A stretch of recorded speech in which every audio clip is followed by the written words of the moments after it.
Hello guys, Geotic Official, nagbabalik na naman para sa isang video sa ating YouTube channel, no? So yun guys, magde-demo lang tayo ng nagde-demo tayo ng isang product, no? Sa isang madalas natin ginagamit sa pag-aayos ng mga unit, LED TV, mapa CRT TV o LCD TV, no? So ito yung tinatawag na 4 wires, you know? So hindi lang man 4 wires ang available. Meron 3 wires, 5 wires, 6 wires, no? So, commonly kasi is mas ginagamit itong 4 wires na to, no? So, kadalasan ay ginagamit itong 4 wires, no?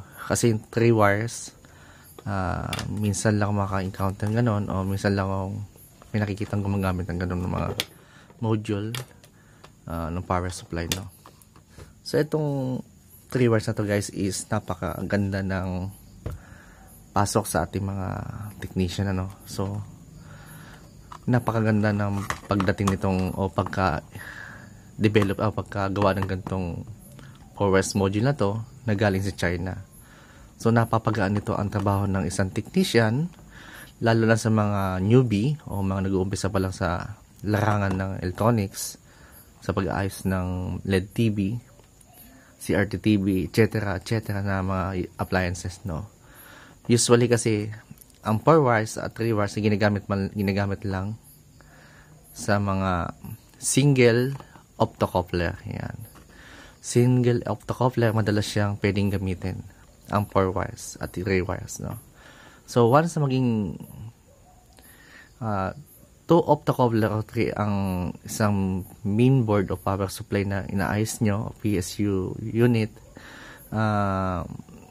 kadalasan is ginagamit na natin doon is 6 wire, ganyan, mga 6 wire module. Pero sa ganito pagkakataon kasi is mostly and commonly na ginagamit is 4 wires o 3 wires, no. Madalas natin ginagamit sa mga inaayos natin mga flat TV o LED TV o CRT TV man yan, no. So yung mga baguhan natin ito is pambaguhan lang natin itong tutorial, no, sa ating mga minamahal na mga estudyante, nag-OJT o nag-aaral ng electronics sa TESDA. Is para sa inyo to at sana makatulong din sa inyo, no. So ngayon guys, ito kasing 4 wires na to ay built-in power supply na siya, no, with reference na siya. So siya yung pinaka nagda-drive sa mismong primary section ng ating power supply na inaayos, ng ating mga unit na inaayos, na katulad kung yan ay LED TV, LCD TV or CRT TV din, o kahit sa mga DVD player, DVR, CD component, mga home theater, lahat ng mga meron power supply na integrated circuit na ang ginagamit na power supply. Hindi na siya gumagamit ng transformer o tinatawag na step down transformer na power supply ang ginagamit. So usually ginagamit siya sa mga integrated type ng mga power supply. Yan. So napakalaki kasi ng tulong nitong powers ng 4 wires ito guys, kasi yung mga unit kasing power supply na almost na nasunog yung pinaka primary section ng board, o kahit anong unit pa naman, kahit unit pa yan, basta mayroong optocoupler o tinatawag na reference regulator type at may reference IC, ay medyo nagiging magastos, no.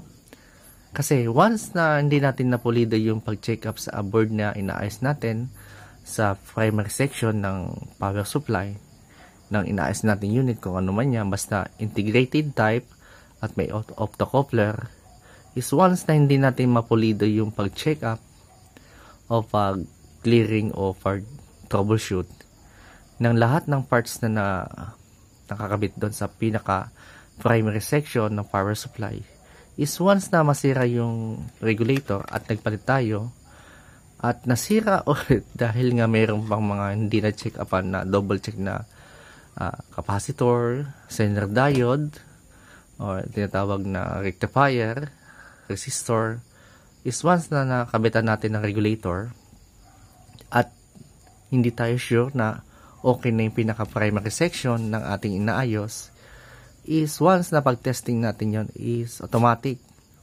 putok ang ating regulator, no?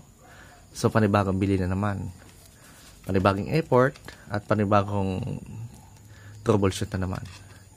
So ngayon dumating tong power module na to na 4 wires, 3 wires at 6 wires, ay napakalaking tulong na sa ating mga technician. Hindi lang to pang newbie technician, guys. Alam ko lahat tayong mga professional o mga baguhan na technician is gumagamit na nito.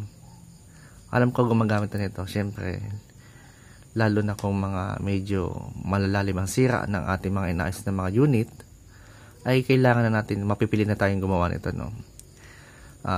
So ganun, guys. Ito namang ating 4 wires is may tawag dito, may magandang benefits sa paggamit ito. Advantage is tinatawag na mapapadali natin yung pag-ayos ng power supply section or primary section ng ating inaayos na unit na appliances.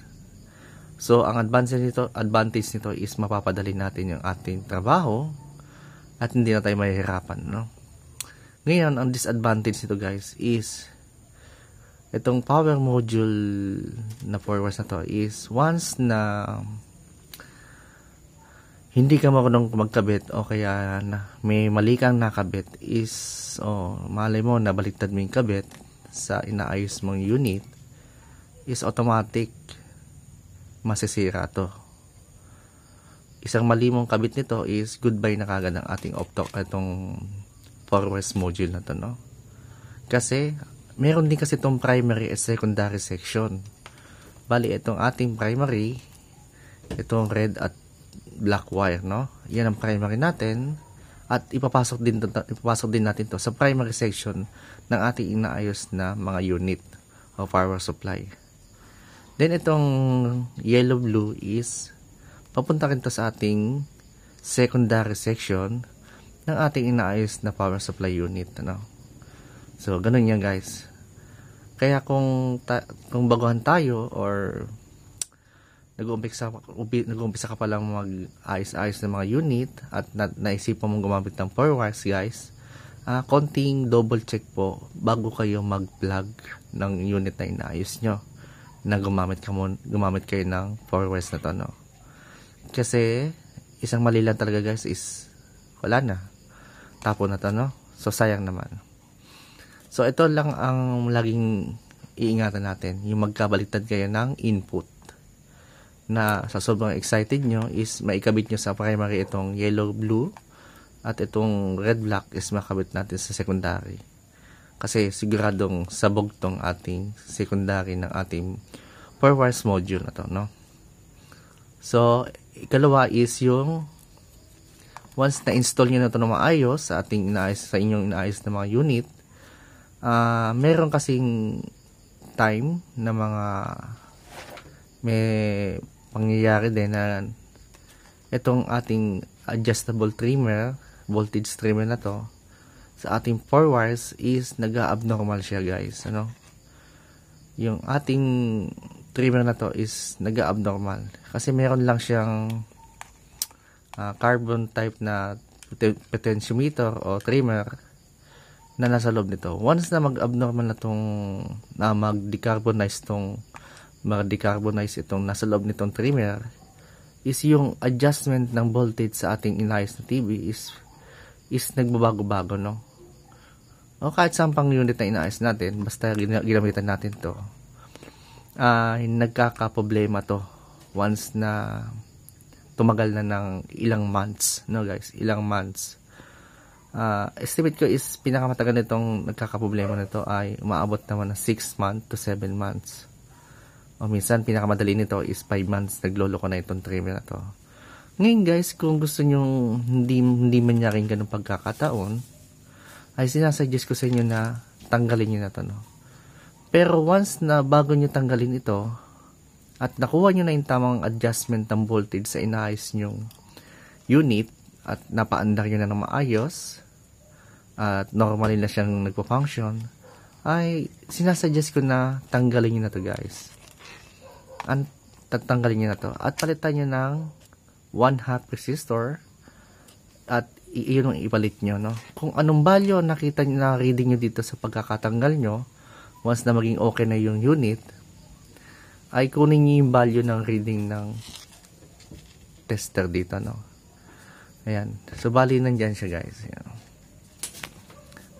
Yung tatlong paan ng ating trimmer ay yung dalawang pin niya is nakaparallel lang. Yan, magkasama, no? At yung isang paa is yun papunta na sa ating circuit, no? So, dito kayo magkakabit ng resistor sa isa-isa, dalawang magkasamang paa, saka yung isang solong paan ng ating trimmer. Pero, i-reading nyo muna na maayos kung anong reading ang makuha nyo dito once na tinanggal nyo itong trimmer na to, no? I-reading nyo kung ilang reading na kilo ohms ang makuha nyo. So, ganun ang pag-technique para humaba ang buhay ng o hindi mag-abnormal lang inayos yung unit na ginamitan nyo itong 4 wires na to. So, yan lang po ang tip ko, no guys. Once na nagkabit kayo nito, is palitan na lang natin itong trimmer na to. So yun guys, yun lang naman ang disadvantage at advantage nitong 4 wires module na naimbento na naman ng China. Naimbento nila at napakalaking tulong natin sa ating mga technician, no? Aminin natin guys, napakalaking tulong nitong 4 wires module na to, 3 wires o 6 wire o 5 wires pa naman yan, ay napakalaking tulong nito sa ating ginagawang mga unit dahil sa kanyang kakayahan na i-hold or i-manage yung primary section ng ating inaayos na unit o primary section ng power supply ng ating inaayos na unit. So ngayon guys, hanggang, kasi magtatanong, no, hanggang ilang inches ba ang kaya niyan? Guys, ganito, no, sa CRT TV nakatry na ako kasi nito, no. Nakatry na ako sa CRT TV na mga old model. Pwede siya sa 14 inches hanggang sa 29 inches. Yan. Kasi once natin nagkabit ako nito sa JBC na 29 inches. Itong JBC Musi. Yung color white na TV na CRT type, no. Guys, 100% perfect yung pagkakagawa ko. No? Okay na okay yung naging result ng pag-ayos ko ng CRT TV na 29 inches na ginamitan ko lang nito, no.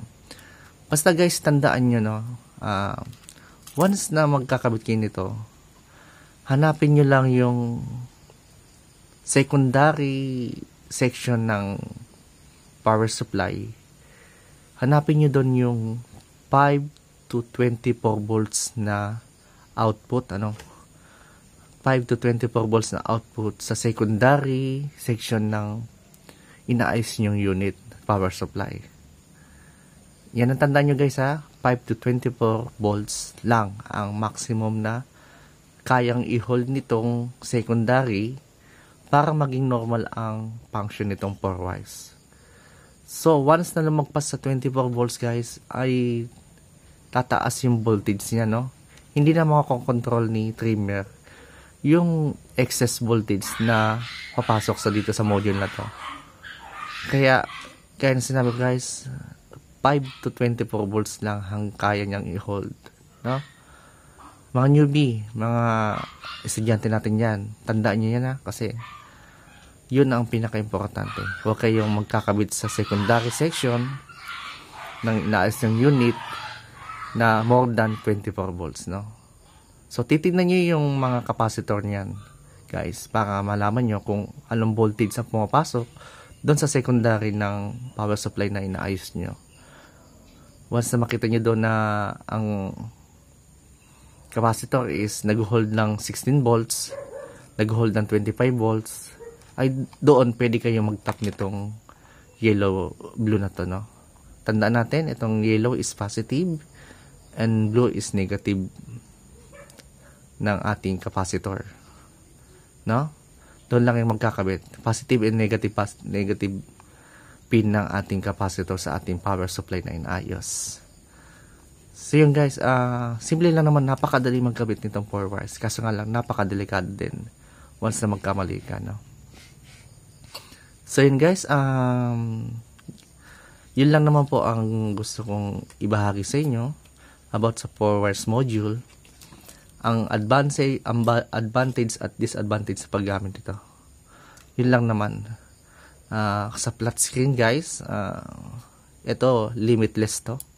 Kaya nitong hold ang hanggang 50 inches na 55 na power supply na LED TV, no? Kahit sa LCD TV, kaya niya mag-hold ng 40 to 50 inches. Basta tandaan lang natin guys, basta single cope lang ang kaya nitong i-drive, ha?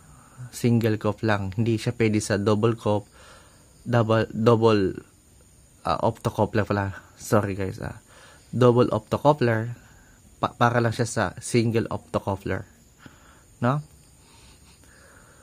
Yan guys, hanggang single optocoupler lang ang pwedeng i-drive ng ating 3 wires, 4 wires na power module, no? So yun,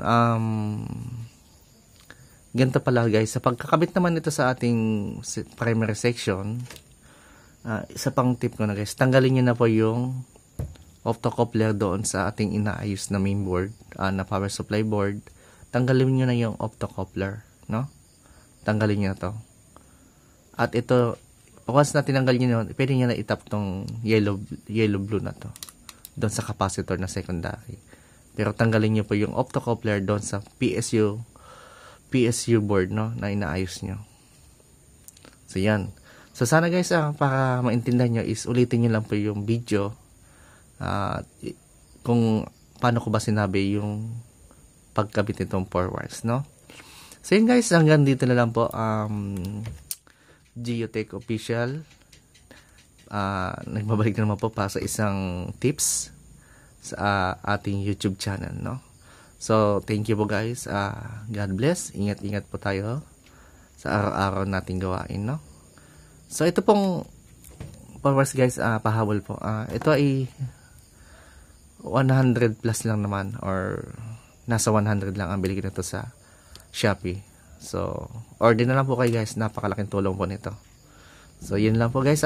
Lahat po ng unit na may mga integrated circuit na may single optocoupler is kaya nitong buhayin. Promise. Kahit anong unit yan na power supply, basta single optocoupler at integrated circuit ang ginamit na regulator or mapa MOSFET, kaya nitong i-drive, no? So yun guys, hanggang dito lang po. Glenn Ocampo, Geotech Official, nagbabalik para sa ating YouTube channel. Bye bye.